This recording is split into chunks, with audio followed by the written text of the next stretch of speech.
ነጭ ሽንኩርት በተፈጥሮ መድኃኒትነቱ የታወቀ ነው።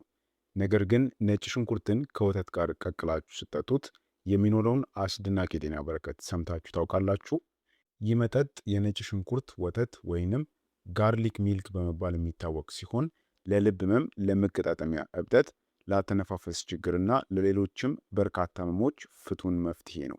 በዚህ ቪዲዮ ውስጥ የዚህን ተአምረኛ መጠጥ ጥቅሞች፣ አዘገጃጀቱን እናም ማን መጠቀም የለበትም እናም ደግሞ ጥንቃቄ ማድረግ ያለባችሁንም ነጥቦች እንመለከታለን። ስለሆነም እስከ ቪዲዮ መጨረሻ ድረስ አብራችሁን ቆዩ። ከዛ በፊት ግን ይህንን ቪዲዮ ላይክ አድርጉት። መልካም ቆይታ። በቅድሚያ ነጭ ሽንኩርት በወተት መቀቀል ለምን አስፈለገ? ነጭ ሽንኩርት በውስጡ አሊሲን የተባለ እጅግ ኃይለኛና መድኃኒትነት ያለው የሰልፈር ንጥረ ነገር ይዟል። ይህም ንጥረ ነገር ባክቴሪያዎችን የመግደል፣ ደምን የማቅጠን እናም ደግሞ በሽታ የመከላከል አቅምን የማሳደግ ልዩ ብቃት አለው። ይሁን እንጂ ነጭ ሽንኩርትን በጥሬው መብላት ለብዙዎቹ ከባድ ነው። ቀዳሚው ምክንያትም በውስጡ ያለው ኃይለኛ አሲድ ጨጓራን ሊያቃጥልና ለሰዓታትም የሚቆይ የአፍ ሽታን ሊፈጥር ስለሚችል ነው። ወተት ግን ይህንን ችግር የሚቀርፍ ተፈጥሯዊ መፍትሄ ይዞ ይመጣል። ወተት በውስጡ ባለው የተፈጥሮ ስብና ፕሮቲን አማካኝነት የነጭ ሽንኩርቱን ኃይለኛ ቃጠሎ ሰላም ያደርገዋል። ነጭ ሽንኩርት በወተት ውስጥ ሲቀቀል በውስጡ ያሉ ንቁ ንጥረ ነገሮች ሳይተኑ ወይንም ሳይጠፉ ወደ ወተቱ በመሸጋገር ልዩ የሆነ ፈዋሽነት ያለው መጠጥን ይፈጥራሉ። ይህም ሂደት ነጭ ሽንኩርቱ በሆዳችን ውስጥ በቀላሉ እንዲዋሃድ ከማድረጉም በላይ የአፍ ሽታን በእጅጉም ይቀንሰዋል። በተጨማሪም ወተቱ ራሱ በውስጡ የያዛቸው እንደ ካልሽየም እና ቫይታሚን ዲ ያሉ ንጥረ ነገሮችም ከነጭ ሽንኩርቱ ጋር ጸረ ብግነት ባህሪ ጋር ተዳምረው ለአጥንትና ለመገጣጠሚያ ጤና እጥፍ ድርብ ጥቅምን እንዲሰጡ ያደርጋቸዋል ማለት ነው። በዚህ መልኩ ቀቅሎ መጠጣቱ እጅግ በጣም አስፈላጊና የሚመከር ይሆናል ማለት ነው። ይህንን ካልን ደግሞ አሁን ዋነኛ ጥቅሞቹን ማለትም ነጭ ሽንኩርትን በወተት ብትጠጡ የምታገኙትን 10 አስደናቂ ጥቅሞችን እነግራችኋለሁ። አንደኛ፣ ለልብና ለደም ስሮች ጤና። ይህ መጠጥ በደም ውስጥ ያለውን መጥፎ ኮሌስትሮል ማለትም ኤልዲኤልን የሚባለውን ኮሌስትሮል በመቀነስ ረገድ ተወዳዳሪ የለውም። ነጭ ሽንኩርት በወተት ውስጥ ሲቀቀል የደም ቧንቧዎች እንዲለጠጡና ደም ያለምንም እንቅፋት እንዲዘዋወር ያደርጋል። ይህም ደግሞ የደም ግፊትን ከመቀነሱም በላይ የደም ስር መዘጋትን ማለትም አትሮስክሌሮሲስን ይከላከላል። ለልብ ጤናም ይህ መጠጥ ትልቅ የሆነ ረዳት ነው። ሁለተኛ፣ ለመገጣጠሚያ ህመምና እብጠት። ነጭ ሽንኩርት ከፍተኛ የሆነ ጸረ ብግነት ማለትም አንቲ ኢንፍላማቶሪ ባህሪ ያለው። የወተትና የነጭ ሽንኩርት ውህድም በተለይ በወገብና በእግር ላይ ለሚከሰት የሳያቲካ ህመምና ለመገጣጠሚያ እብጠትም ፍቱን መፍትሄ ነው። ይህንን መጠጥ አዘውትሮ የሚጠጡ ሰዎች የመገጣጠሚያ መድረቅና ህመም በከፍተኛ ሁኔታ እንደሚቀንስላቸው ጥናቶች ያመለክታሉ።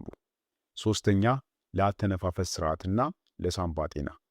የነጭ ሽንኩርት ወተት እንደ ተፈጥሯዊ የአክታ ማለስለሻ ያገለግላል። በተለይ ለከባድ ሳል፣ ለሳይነስ፣ ለጉንፋንና ለአስም ህመምተኞች እጅግ ጠቃሚ ነው። ማታ ከመተኛታችሁ በፊት ይህንን መጠጥ መጠጣት የሳምባ ቱቦዎችን በማጽዳት በሌሊት ወቅት የሚከሰትን ትንታና እንዲሁም ደግሞ የአተነፋፈስ መጨናነቅን ያስታግሰዋል። አራተኛ፣ ለምግብ መፈጨትና ለሆድ ጤና።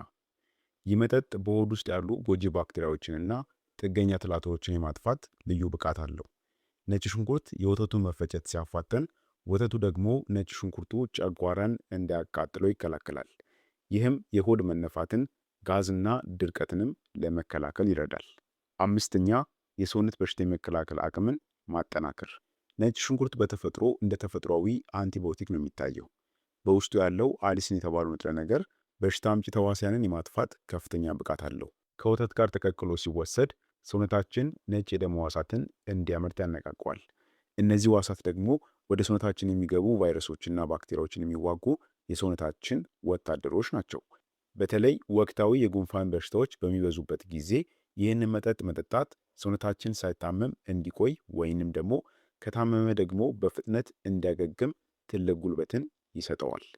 ስድስተኛ፣ ለወንድነት ኃይልና ለጾታዊ ጤና መሻሻል። ይህ ነጥብ ለብዙ ወንዶች ትልቅ ትኩረት የሚሰጥ ነው። ነጭ ሽንኩርት በደም ስሮች ውስጥ የናይትሪክ ኦክሳይድ ምርትን በመጨመር የደም ዝውውርን ያፋጥናል።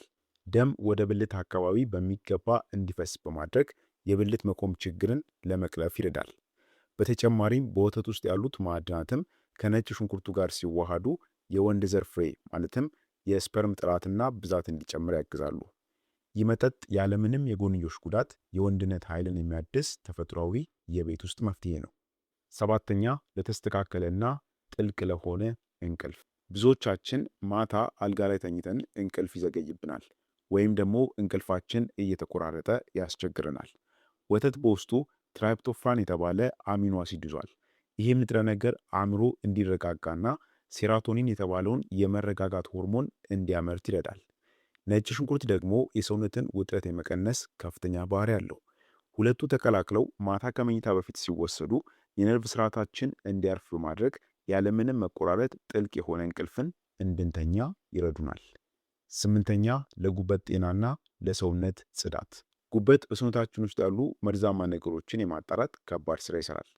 ነጭ ሽንኩርት በውስጡ ሴሌኒየም እና አሊሲን የተባሉ ንጥረ ነገሮችን የያዘ ሲሆን እነዚህም ንጥረ ነገሮች ጉበት መርዛማ ነገሮችን እንዲያስወግድ የሚያግዙ ኤንዛይሞችን ያነቃቃሉ። በወተት ውስጥ ያለው ፕሮቲን ደግሞ ለጉበት ሴሎች መጠገን እጅግ አስፈላጊ ነው። ይህ መጠጥ በየቀኑ ሲወሰድ ጉበታችን ስራውን በቀላሉ እንዲወጣና በሰውነታችን ውስጥም የሚከማቹ ቆሻሻዎች እንዲወገዱ በማድረግ አጠቃላይ ጤንነታችንን ይጠብቃል። ዘጠነኛ፣ ለቆዳ ጥራትና ለተፈጥሯዊ ውበት። የቆዳ ጤንነት የሚጀምረው ከውስጥ ነው። ነጭ ሽንኩርት በደማችን ውስጥ ያሉ ባክቴሪያዎችና መርዛማ ንጥረ ነገሮችን የማጥፋት ከፍተኛ ብቃት ስላለው ደም እንዲነጻ ያደርጋል። ደም ሲነጻ ደግሞ ውጤቱ በቀጥታ በቆዳችን ላይ ይታያል። ይህ መጠጥ በተለይ በፊት ላይ ለሚወጡ ብጉር፣ ጥቁር ነጠብጣቦች እናም የቆዳ መሸብሸብ ተፈጥሯዊ መፍትሄ ነው። ወተቱ በውስጡ የያዛቸው ቫይታሚኖች ለቆዳችን እርጥበት ሲሰጡ፣ ነጭ ሽንኩርቱ ደግሞ ቆዳን ከኢንፌክሽን ይከላከላል። ይህንን መጠጥ አዘውትሮ የሚጠጡ ሰዎች ቆዳቸው የጠራና የሚያበራ እንዲሆን ይረዳል። አስረኛ፣ ለስኳር መጠን ቁጥጥርና ለሜታቦሊዝም። ነጭ ሽንኩርት በሰውነታችን ውስጥ የኢንሱሊን ምርትን የማሳደግ እናም ሴሎች ኢንሱሊንን በአግባቡ እንዲጠቀሙ የማድረግ ችሎታ አለው። ይህም በደም ውስጥ ያለው የስኳር መጠን በድንገት እንዳይጨምር ሚዛኑን ያስተካክለዋል። በወተት ውስጥ ያለው ፕሮቲን ደግሞ ስኳር ወደ ደም ውስጥ የሚገባበትን ፍጥነት የሚገታ ነው። ይህም ጥምረት በተለይ ለሁለተኛው አይነት የስኳር በሽታ ተጋላጭ የሆኑ ወይንም በበሽታው የተያዙ ሰዎች የስኳር መጠናቸውን በተፈጥሯዊ መንገድ እንዲቆጣጠሩ ትልቅ የሆነ እገዛን ያደርግላቸዋል። ስለዚህ እንግዲህ ነጭ ሽንኩርት ወተት ማለትም የነጭ ሽንኩርት ወተት መጠጣት እነዚህን 10 አስደናቂ ጥቅሞችን የሚሰጠን ይሆናል ማለት ነው። በእርግጥም ጥቅሞቹ እነዚህ ብቻ አይደሉም። ነገር ግን ቪዲዮ እንዳይረዝምባችሁ ይህንን ካየን ይበቃናል። አሁን በመቀጠል ደግሞ ወደ አዘገጃጀቱና እንዲሁም ደግሞ እንዴት መውሰድ አለባችሁ የሚለውን ደግሞ አያይዤ እነግራችኋለሁ። በመጀመሪያ ንጥረ ነገሮቹን ማዘጋጀት ይኖርብናል። በመጀመሪያ የምናደርገው 500 ሚሊ ሊትር ማለትም 2 ትልቅ ብርጭቆ ወተት፣ 10 ፍንካች የሚሆን ነጭ ሽንኩርት፣ 250 ሚሊ ሊትር የሚሆን ውሃና እንደ ፍላጎታችሁ ደግሞ ማርን ታዘጋጃላችሁ። ከዛም ነጭ ሽንኩርቱን ማዘጋጀት ነው። ነጭ ሽንኩርቱን ልጣችሁ ካዘጋጃችሁ በኋላ በደንብ ድቅቅ አድርጋችሁ ክትፉት ወይም ደግሞ ፍጩት። ሚስጥሩም እዚህ ጋር ነው። ነጭ ሽንኩርቱን ከከተፋችሁ በኋላ ለ10 ደቂቃ ያክል ሁልጊዜም ቢሆን አየር እንዲነካው ማድረግ አለባችሁ። ለምን? በውስጡ ያለው አሊሲን የሚባለው ንጥረ ነገር ንቁ የሚሆነው በዚህ ጊዜ ነው ማለት ነው። ከዛ የምታደርጉት ውሃውን ማፍላት ነው። ድስት ውስጥ ውሃውንና ወተቱን ትጨምራላችሁ። በመቀጠል የደቀቀውን ነጭ ሽንኩርት ጨምራችሁ በመካከለኛ እሳት ላይ ማፍላት ነው። ከዛም ድብልቁ መፍላት ሲጀምር እሳቱን ቀነስ አድርጋችሁ ውሃው ተኖ ወተቱ ብቻ እስኪቀር ድረስ ወይም ደግሞ መጠኑ በግማሽ እስኪቀንስ ድረስ በዝግታ ታማስሉታላችሁ። ይህም ነጭ ሽንኩርቱ በሚገባ እንዲበስልና ንጥረ ነገሩም ወደ ወተቱ እንዲገባ ያደርገዋል ማለት ነው። ከዛም በስተመጨረሻ ማጥለልና መጠጣት ነው። መጠጡ ሲዘጋጅ አጥላችሁ ወደ ብርጭቆ ትቀዱታላችሁ። ጣዕሙ እንዲስተካከል 1 ወይም ደግሞ 2 የሻይ ማንኪያ ማርን ብትጨምሩበት የሚመከር ነው። የስኳር በሽታ ካለባችሁ ግን ያለ ማር መጠጣት ትችላላችሁ። ስለዚህ የነጭ ሽንኩርትን ወተት እንደዚህ በቀላሉ አዘጋጅታችሁ መጠጣት ትችላላችሁ ማለት ነው። አሁን ደግሞ አወሳሰዱንና ማድረግ የሚገባችሁንም አስፈላጊ ጥንቃቄዎችን እንገራችሁ። ይህንን መጠጥ ስናዘጋጅ ብቻም ሳይሆን ስንወስድም ልንከተላቸው የሚገቡ ጥንቃቄዎች አሉ። በመጀመሪያ መቼና እንዴት መጠጣት አለብን የሚለውን ልንገራችሁ። ይህንን መጠጥ ለመጠጣት ተመራጭ ሰዓት ማታ ከመኝታ በፊት ነው። በሙቀቱ መጠጣት የሳንባ ቱቦዎችን ለማጽዳትና እንዲሁም የተረጋጋ እንቅልፍን ለማግኘት ያስችላል። ለከፍተኛ ለውጥ ለተከታታይ 10 ቀናት በቀን አንድ ጊዜ መጠጣት ትችላላችሁ። ከዛ በኋላ ግን ለጥቂት ቀናት እረፍት መስጠት ይገባል። ታዲያ ማን ጥንቃቄ ማድረግ አለበት ለሚለው፣ ምንም እንኳን ይህ መጠጥ ተፈጥሯዊ ቢሆንም አንዳንድ ሰዎች ግን ጥንቃቄ ማድረግ አለባቸው። በተለይ ደግሞ ከነጭ ሽንኩርት ጋር በተያያዘ ማለት ነው። በቅድሚያ ወተት የማይስማማቸው ሰዎች፣ ወተት ሲጠጡ የሆድ መነፋት ወይም ደግሞ ተቅማጥ ለሚያጋጥማቸው ሰዎች ይህ መጠጥ አይመከርም። እነዚህ ሰዎች በወተት ፈንታ በአጃ ወተት ወይም ደግሞ በአልመንድ ወተት መተካት ይችላሉ ማለት ነው። በሁለተኛ ደግሞ የደም ማቅጠኛ መድኃኒትን የሚወስዱ ሰዎች፣ ነጭ ሽንኩርት ደምን የማቅጠል ከፍተኛ ኃይል ስላለው አስፕሪን ወይም ደግሞ መሰል መድኃኒቶችን የሚወስዱ ሰዎች ከሐኪማቸው ጋር መመካከር ይኖርባቸዋል።